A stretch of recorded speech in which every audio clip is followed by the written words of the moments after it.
স্বাগত এশিয়ানদের সংবাদে। দর্শক, পুরো সংবাদ জুড়ে সাথে আছি সুবর্ণা গোলন্দাজ। সারা দেশে বয়ে যাচ্ছে তীব্র তাপপ্রবাহ। এরই মধ্যে চুয়াডাঙ্গার তাপমাত্রা 40 ছুঁই।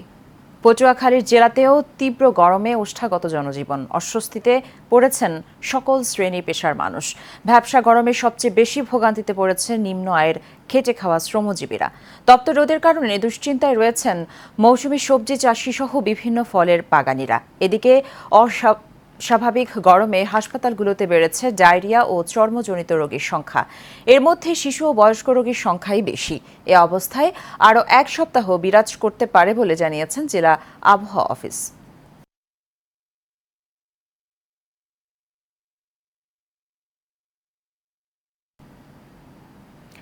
চট্টগ্রামের লোহাগাড়ায় বাস সিএনজি মুখোমুখি সংঘর্ষে নাসির মোল্লা নামের এক বৃদ্ধ নিহত হয়েছে। সকালে চট্টগ্রাম কক্সবাজারের সড়কের উপজেলার বারো আউলিয়া বিশ্ববিদ্যালয় কলেজের সামনে এই দুর্ঘটনা ঘটে। নিহত নাসির মোল্লা উপজেলার পদুয়া ইউনিয়নের পূর্ব বাগমুয়া এলাকায় মাস্টার আজিজুর রহমানের ছেলে। এ ঘটনায় আহত দুইজনের অবস্থা আশঙ্কাজনক।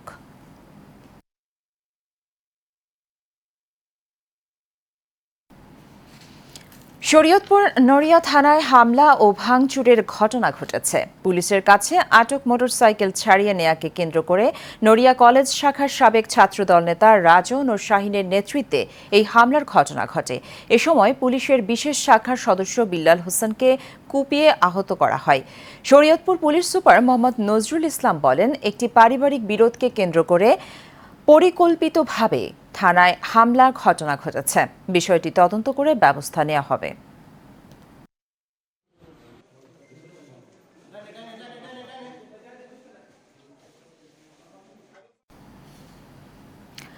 নওগাঁর নিয়ামতপুরে 4 থেকে 5টি ককটেল বিস্ফোরণের ঘটনা ঘটেছে, তবে এতে হতাহতের কোনো ঘটনা ঘটেনি। বৃহস্পতিবার রাতে চৌরাস্তা সমাজপুর এলাকায় এই বিস্ফোরণ হয়। স্থানীয়রা জানায়, এলাকায় মৃত নাসির উদ্দিনের মাটির বাড়ির দোতলায় ককটেল বিস্ফোরণ করা হয়। বিস্ফোরণের পর থেকে নাসিরের স্ত্রী লায়লা বেগম পালিয়ে যান, তবে কে বা কারা ককটেল নিয়ে এসেছে তা এখনো জানা যায়নি। মান্দা নিয়ামতপুরের সার্কেল অফিসার জাকির হোসেন ও থানা ভারপ্রাপ্ত কর্মকর্তা হাবিবুর রহমান ঘটনাস্থল পরিদর্শন করে বিষয়টি তদন্তের নির্দেশ দেন। মাদারীপুর শকুনি লেকপাড়ের অবৈধ স্থাপনা উচ্ছেদ অভিযান পরিচালনা করা হয়েছে। এদিন লেকপাড় থেকে প্রায় শতাধিক দোকানপাট উচ্ছেদ করা হয়। মাদারীপুরের ঐতিহ্যবাহী লেকপাড়ের বিভিন্ন স্থানে অবৈধভাবে দোকানপাট গড়ে তোলেন অনেকে। এতে দর্শনার্থীদের লেকের পাড়ে হাঁটাচলা করা কষ্টসাধ্য হয়ে পড়েছিল। তাই লেকের পানি ও পাড় পরিষ্কার রেখে লেকের সৌন্দর্য বর্ধনে মাদারীপুর পৌরসভা, জেলা প্রশাসন ও পুলিশের সহযোগিতায় এই অভিযান পরিচালিত হয়।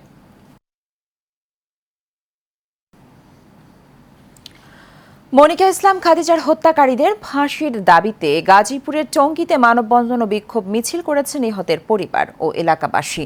বাসস্ট্যান্ড এলাকায় এই মানববন্ধন ও বিক্ষোভ মিছিল হয়। এ সময় বক্তারা বলেন, মনিকা ইসলাম খাদিজার স্বামী রাশেদুল ইসলাম সোহেল ও দেবর শহীদুল ইসলাম সহ পরিবারের অন্যান্য সদস্যরা পরিকল্পিতভাবে মনিকাকে হত্যা করেছে। হত্যাকাণ্ডের মূল আসামি এখনও ধরাছোঁয়ার বাইরে। এমনকি নিহতের পরিবারের সদস্যদের নানাভাবে হুমকি এবং ভয়ভীতি দেখানো হচ্ছে। তাই দ্রুত আসামিদের আইনের আওতায় এনে দৃষ্টান্তমূলক শাস্তির দাবি জানান বক্তারা।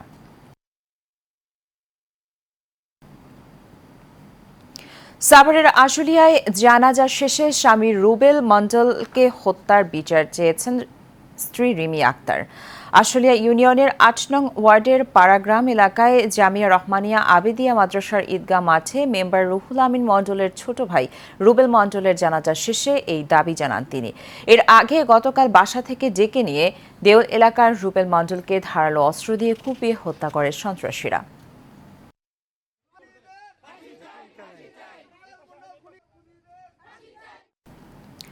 কুমিল্লায় স্বামী নির্যাতন সহ্য করতে না পেরে পালিয়ে থেকে সন্তান নিয়ে সংবাদ সম্মেলন করেছেন স্ত্রী রুবি আক্তার। নগরীর একটি হোটেলে এই সংবাদ সম্মেলন হয়। সংবাদ সম্মেলনে রুবি আক্তার বলেন, স্বামীর অত্যাচার ও মৃত্যু ভয়ে গত 4 মাস পালিয়ে থেকে দাউদকান্দি থানায় জিডি এবং কুমিল্লা কোর্টে মামলা করেছেন। ছেলেমেয়েদের নিয়ে স্বাধীন ও নিরাপদে বেঁচে থাকতে সেনাবাহিনী সহ আইনশৃঙ্খলা বাহিনীর সহযোগিতা চেয়েছেন রুবি আক্তার।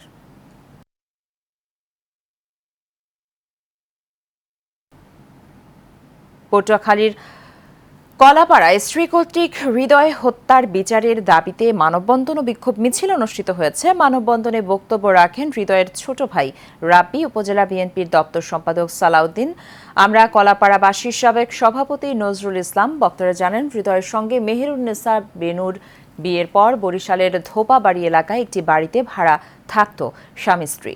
বুধবার রাতে হৃদয়কে বরিশাল শেরে বাংলা মেডিকেল হাসপাতালের কর্তৃপক্ষ মৃত ঘোষণা করেন। এ সময় তার শরীরের বিভিন্ন স্থানে আঘাতের চিহ্ন দেখা যায়। পরিবারের দাবি, স্ত্রী বেনু, তার মা ও বেনুর বন্ধুরা হৃদয়কে হত্যা করে পালিয়ে যায়। গাজীপুরের কালিয়াকৈরে মিথ্যা অপপ্রচারের প্রতিবাদে সংবাদ সম্মেলন অনুষ্ঠিত হয়েছে। বাথান এলাকায় আরিফ হোসেনের আয়োজনে সংবাদ সম্মেলন হয়। সংবাদ সম্মেলনে আরিফ জানান, তার বিরুদ্ধে মিথ্যা, বানোয়াট, সুনামক্ষুণ্ণ ও অপপ্রচার চালিয়েছে প্রতিপক্ষ। মূলত পারিবারিক ও জমি সংক্রান্ত বিরোধের জের ধরে তাদের সাথে দীর্ঘদিন ধরে বিরোধ চলে আসছিল প্রতিবেশীর। এর জেরে অপপ্রচার চালানো হচ্ছে বলেও দাবি করেন তিনি। এই ঘটনার সুষ্ঠু বিচারের দাবি করেন আরিফ।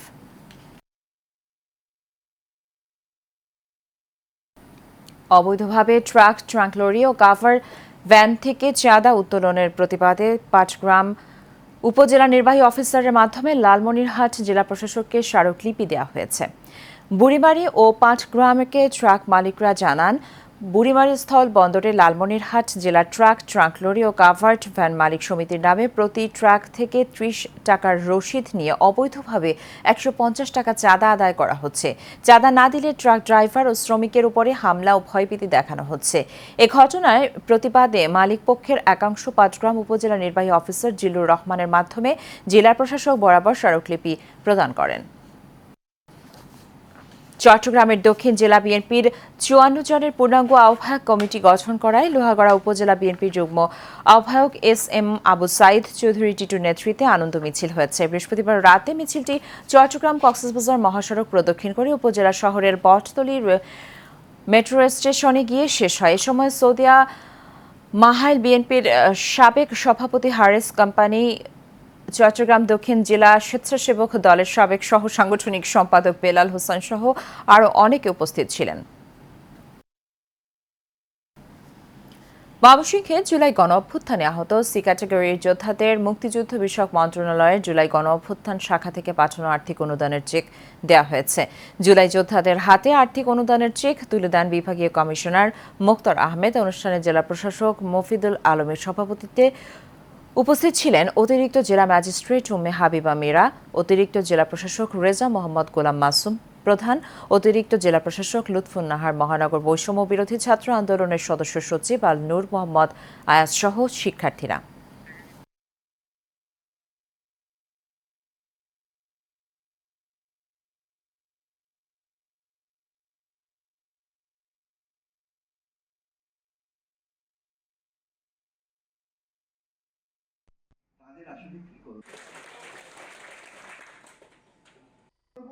আপনারা এখন আমাদের কাছে মেকানিজম আছে। কাজ করছি কোথাও কোনো গ্যাপ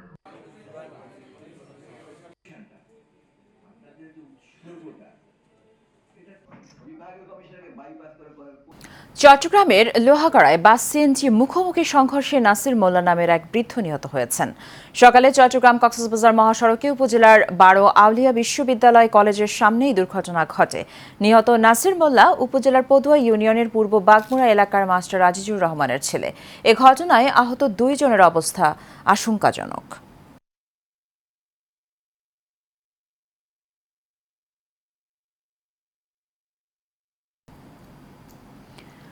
কুমিল্লায় জমকালো আয়োজনের মধ্য দিয়ে চলছে তাঁত ও কুটির শিল্প বাণিজ্য মেলা। প্রতিদিন মেলায় হাজারো মানুষ আসছেন। মেলায় বিনোদনের জন্য রয়েছে জাদু, নৌকা, নাগরদোলা, শিশুদের জন্য রয়েছে বিনোদনের বিভিন্ন রাইড। বিভিন্ন পণ্যের পসরা সাজিয়ে বসেছেন ব্যবসায়ীরা। তাছাড়া প্রতিদিন সন্ধ্যার পর সাংস্কৃতিক ও সঙ্গীত অনুষ্ঠানের আয়োজন করা হচ্ছে, যেখানে দেশের জনপ্রিয় কণ্ঠশিল্পীরা মনোমুগ্ধকর গান পরিবেশন করছেন। গতকাল গায়িকা লায়লার গানে মেতে ওঠেন মেলায় আগত দর্শনার্থীরা। অনুষ্ঠান শেষে একটি রেস্টুরেন্টে একান্ত সাক্ষাৎকারে এই শিল্পী জানান, কুমিল্লার মানুষের ভালোবাসায় তিনি মুগ্ধ। আমি শুধু নাটোর থেকে, তাও আমি জানি যে কুমিল্লা অনেক জাঁকজমক জায়গা। সেখান থেকে ভীষণ ভালো লাগা কাজ করছে। কুমিল্লাতে আসলে দর্শকরা খুব আবেগপ্রবণ, আর তারা অনেক ভালোবাসতে জানে এবং ছোট ছোট ভাইয়েরা পুরা মাঠ ভর্তি ছিলেন, আপনারা দেখেছেন। সো অনেক উচ্ছ্বাস ছিল সবার মধ্যে এবং একজন শিল্পী হিসেবে তখনই তার বড় প্রাপ্তি থাকে যখন শিল্পীর জনপ্রিয় গানগুলো দর্শকরাও ঠোঁটে ঠোঁট মিলিয়ে গাইছে। সিরাজগঞ্জের জনপ্রিয় কিংবদন্তি নায়িকা বেহুলা সুন্দরীর চান্দের বাজারের বৈশাখী মেলা অনুষ্ঠিত হয়েছে। জেলার তারাস উপজেলার প্রাচীন এই বাজারে প্রতি বছরের ন্যায় চলতি বছরেও জাঁকজমকপূর্ণ পরিবেশে মেলাটি অনুষ্ঠিত হয়েছে। মেলায় দেশের বিভিন্ন স্থান থেকে ব্যবসায়ীরা আসেন। প্রাচীনকাল থেকে মনোরম পরিবেশে এই মেলা অনুষ্ঠিত হয়ে আসছে বলে জানান এলাকাবাসী। তবে কিছু অনিয়মের কথা জানান ব্যবসায়ীরা। সোমবার ও শুক্রবারে এখানে হাট বসে।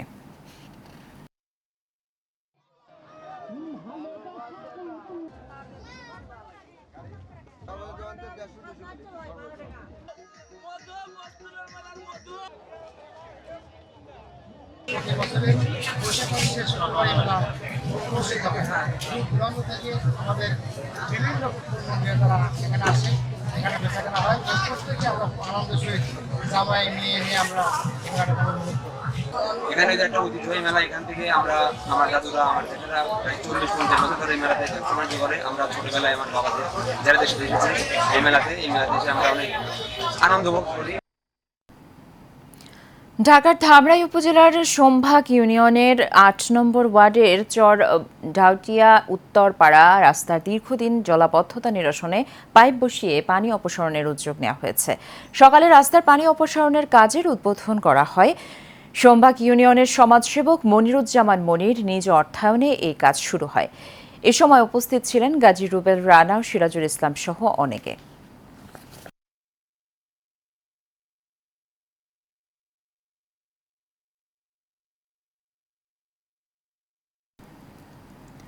আগামীকাল চট্টগ্রামে তারুণ্যের রাজনৈতিক অধিকার প্রতিষ্ঠা শীর্ষক মহাসমাবেশে আয়োজনকে ঘিরে নানান প্রস্তুতি সম্পন্ন করেছে বিএনপি। এই মহাসমাবেশকে সফল করার লক্ষ্যে বিএনপির কেন্দ্রীয় নির্বাহী কমিটির সদস্য মোহাম্মদ শামসুল আলমের উদ্যোগে নগরীর 17, 18 ও 19 নং ওয়ার্ডের বিভিন্ন পর্যায়ের নেতাকর্মীদের সাথে মতবিনিময় করেন। এতে উপস্থিত ছিলেন চট্টগ্রাম নগর বিএনপির সদস্য অধ্যাপক নুরুল আলম রাজু, MI চৌধুরী, মোহাম্মদ মামুন সহ আরও অনেকে।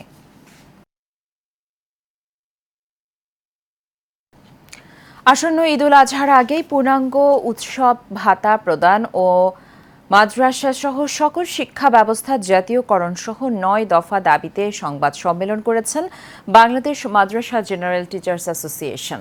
সকালে জাতীয় প্রেস ক্লাবে মাওলানা মোহাম্মদ আজরাম খান হলে এই সংবাদ সম্মেলন হয়। বাংলাদেশ মাদ্রাসা জেনারেল টিচার্স অ্যাসোসিয়েশনের প্রতিষ্ঠাতা সভাপতি হারুনুর রশিদ দাবিগুলো তুলে ধরেন। সংগঠনের মহাসচিব ফিরোজ আলমের সঞ্চালনায় এ সময় আরও উপস্থিত ছিলেন সিনিয়র সহসভাপতি সুলতান মাহমুদ সহ অনেকে। চলতি মৌসুমে ধামরাইয়ে ভুট্টার বাম্পার ফলন হয়েছে। কাঙ্ক্ষিত ফলন পেয়ে হাসি ফিরেছে কৃষকের মুখে। চাষিরা ভুট্টা সংগ্রহে মাঠে ব্যস্ত সময় পার করছেন। মাঠেই চলছে ভুট্টা মাড়াইয়ের কাজ। এবার উপজেলার 16টি ইউনিয়নের ভুট্টা চাষ হয়েছে। চাষিরা জানান গত বছরের তুলনায় এবার আবাদ বেশি হয়েছে, ফলনও বেশ ভালো। খরচ কম, আয় বেশি হওয়ায় ধান চাষ বাদ দিয়ে ভুট্টার চাষে আগ্রহ বাড়ছে অনেকেরই। উপজেলার কৃষি কর্মকর্তা আরিফুল ইসলাম বলেন, উপজেলার চলতি বছর 2560 হেক্টর জমিতে ভুট্টার চাষ হয়েছে।